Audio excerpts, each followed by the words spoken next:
ጤግሮስና ኤፍራጥስ የሰው ልጅ ስልጣኔ መገኛ የኤደን ገነት ወንዞች ተብለው በመጽሐፍ ቅዱስ የተጠቀሱ ታላላቅ የውሃ አካላት ናቸው። በዚህ ጥንታዊ ምድር በዛሬዋ ኢራቅ ውስጥ ዓለም ሊረሳው የማይገባው ታላቅ የታሪክ አሻራ አለ።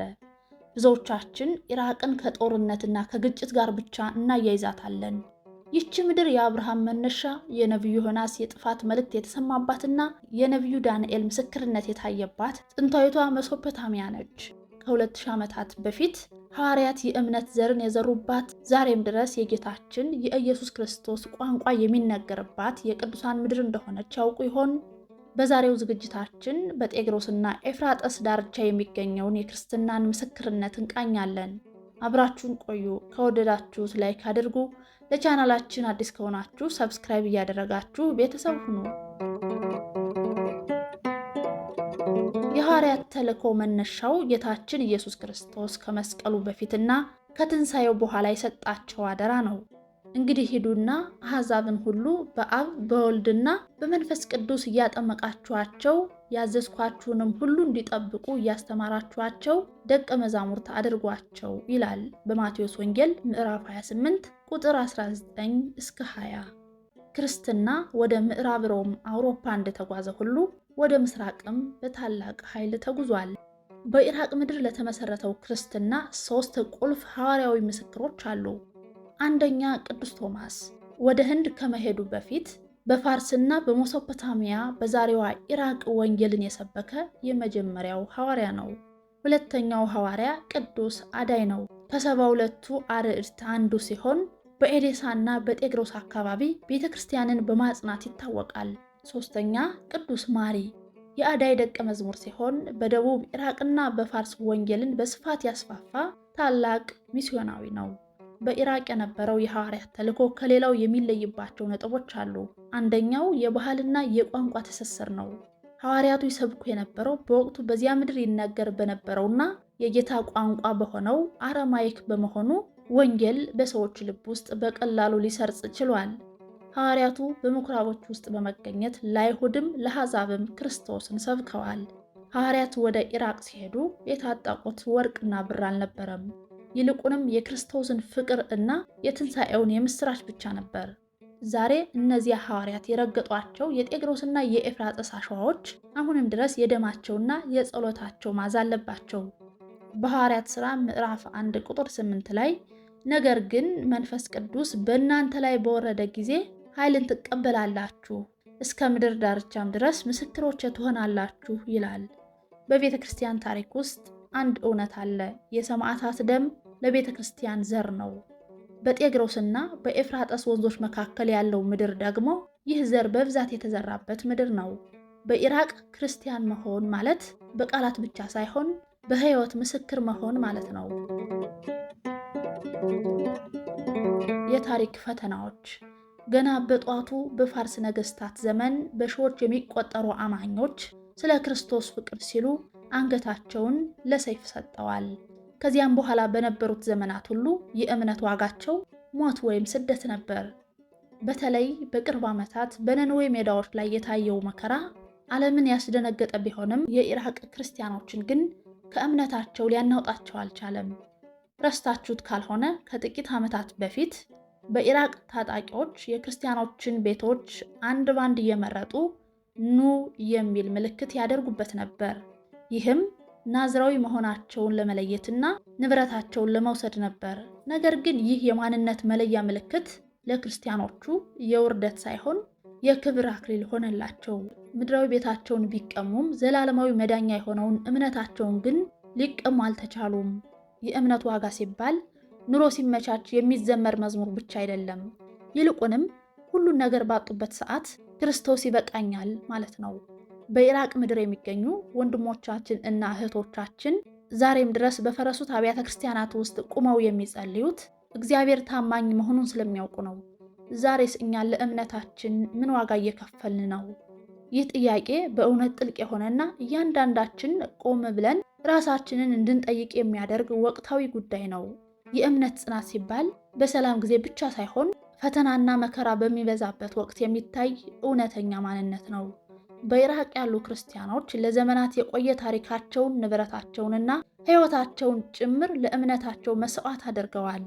እኛ በኑሮ ፈተና፣ በኢኮኖሚ፣ በስራ ጫና ወይም በትናንሽ አለመግባባቶች የምንዝል ከሆነ እምነታችን መሰረት ያደረገው ምቾትን እንጂ ፈጣሪን እንዳልሆነ ያሳያል። እምነት እንደ ሸቀጥ በትርፍና በኪሳራ የሚሰላ ሳይሆን በሁኔታዎች የማይለዋወጥ ጽኑ ዓለት መሆን አለበት። በሀገራችን በኢትዮጵያ በተለያዩ አካባቢዎች አማኞች ላይ የሚደርሰው መገፋት፣ መገደል፣ መሰደድና ግፍ ከጥንቶቹ የቤተ ክርስቲያን አባቶችና ከኢራቅ ሰማዕታት ታሪክ ጋር ይመሳሰላል። ዋናው ነገር በዚህ መከራ ውስጥ እንዴት መጽናት ይቻላል ነው። በኢራቅ ያሉ ክርስቲያኖች የጸኑት አንዱ ለሌላው መጠጊያ በመሆን ነው።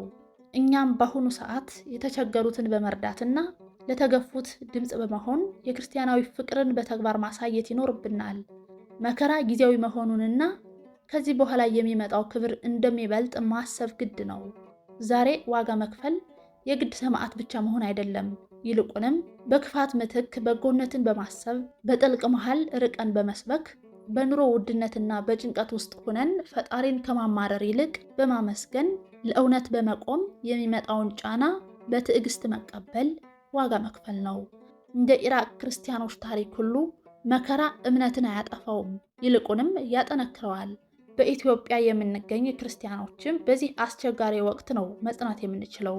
በሰው አቅም የማይታለፉ ፈተናዎችን በፈጣሪ ረዳትነት ማለፍ፣ ከኛ በፊት የነበሩት እንዴት እንዳለፉት በማጥናት ብርታት ማግኘት፣ ግፍ ለሚሰሩብን ሰዎች እንኳ ሳይቀር በጸሎትና በምህረት ምላሽ መስጠት የክርስቲያን ዋነኛው መለያ ነው።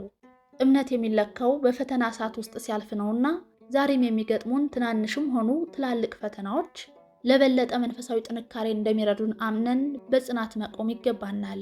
ዓለም ሊሰጠን የማይችለውን ሰላም ክርስቶስ ይሰጠናል።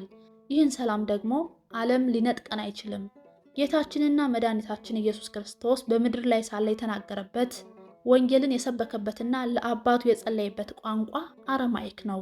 ብዙዎቻችን መጽሐፍ ቅዱስን በአማርኛ ወይም በሌሎች ቋንቋዎች እናነባለን። ነገር ግን ጌታችን በመስቀል ላይ ሆኖ ኤሎሄ ኤሎሄ ላማ ሰበቅታኒ ሲል የተናገረው በዚህ በአረማይክ ቋንቋ ነው። ይህ ቋንቋ በኢራቅ ምድር ሳይጠፋ ለ2000 ዓመታት መቆየቱ በራሱ ትልቅ ታምር ነው። በኢራቅ የሚገኙ ክርስቲያኖች ይህ ቋንቋ ሱሬት ብለው ይጠሩታል። በቤተ ክርስቲያን ቅዳሴ ብቻ ሳይሆን በቤታቸውና በገበያ ውስጥም ይጠቀሙበታል። ልጆቻቸው ገና ከአንደበታቸው መፍቻ ጀምሮ የሚለማመዱት ጌታ የተናገረባቸውን ቃላት ነው። ይህም ክርስትና በኢራቅ ውስጥ ባይተዋር ሳይሆን የምድሪቱና የሕዝቡ ማንነት አካል መሆኑን ያሳያል። አረማይክ የጥንት ሰዎች ብቻ ቋንቋ አይደለም፣ የወንጌል ሕያው ምስክር እንጂ።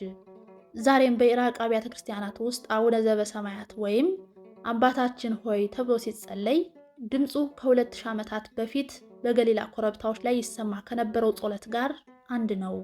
ይህ ቋንቋ መቆየቱ እግዚአብሔር ቃሉንና ምስክሮችን በየትኛውም ዘመንና ስፍራ ጠብቆ እንደሚያቆይ ማረጋገጫ ነው። ቋንቋ ይለወጣል፣ ዘመናት ያልፋሉ፣ መንግስት ይወድቃሉ። የእግዚአብሔር ቃል ግን ለዘላለም ይኖራል። በኢራቅ የሚነገረው አረማይክ አንድ ነገር ያስታውሰናል። ወንጌል በታሪክ ውስጥ የታሸገ ትውፊት ሳይሆን ዛሬም የሚነገር የሚሰማና የሚኖር ሕያው ቃል ነው። የጤግሮስና የኤፍራጥስ ወንዞች ዛሬም ይፈሳሉ። በዚህ ወንዞች ዳርቻ የሚገኙት ቅዱሳን ስፍራዎችና የጥንታውያን አማኞች ታሪክም ለሁላችንም ትልቅ መልእክት አለው። የኢራቅ ክርስቲያኖች ታሪክ የሰቆቃ ታሪክ አይደለም፣ ይልቁንም የትንሣኤና የጽናት ታሪክ ነው ማለት ይቻላል። ከሐዋርያት ስብከት ጀምሮ በሰማዕታት ደም ታጥቦ በጌታችን ቋንቋ ታትሞ ዛሬ ላይ የደረሰው ይህ እምነት አንድ ነገር ያረጋግጥልናል። እሱም እግዚአብሔር ለቃሉ ታማኝ ነው። ዓለም ሊያጠፋው ቢነሳም ብርሃኑ ግን ጨለማውን ድል አድርጎ ይወጣል። ዛሬ ይህንን ታሪክ ስትመለከቱ ምን ተሰማችሁ? በኢራቅ ያሉ ወንድሞቻችን እና እህቶቻችን ሁሉንም ነገር አጥተው ክርስቶስን አትርፈዋል። እኛስ ዛሬ በችግር ውስጥ ሆነን ለወንጌል ያለን ፍቅር ምን ያህል ነው? የሰማዕታቱ ደም ዛሬም ለኛ ይጮሃል። እምነታችሁን ጠብቁ፣ ለወንጌሉ ኑሩ ይለናል። ይህ ወንጌል ሚዲያ ነው። ስለተከታተላችሁን እናመሰግናለን። ይህ ቪዲዮ ካስተማራችሁ ላይክ በማድረግ እና ለሌሎች ሸር በማድረግ የወንጌል ስርጭቱን ይደግፉ። በቀጣይ በሌላ መንፈሳዊ ጉዞ እስክንገናኝ የእግዚአብሔር ጸጋና ሰላም ከሁላችን ጋር ይሁን። አሜን።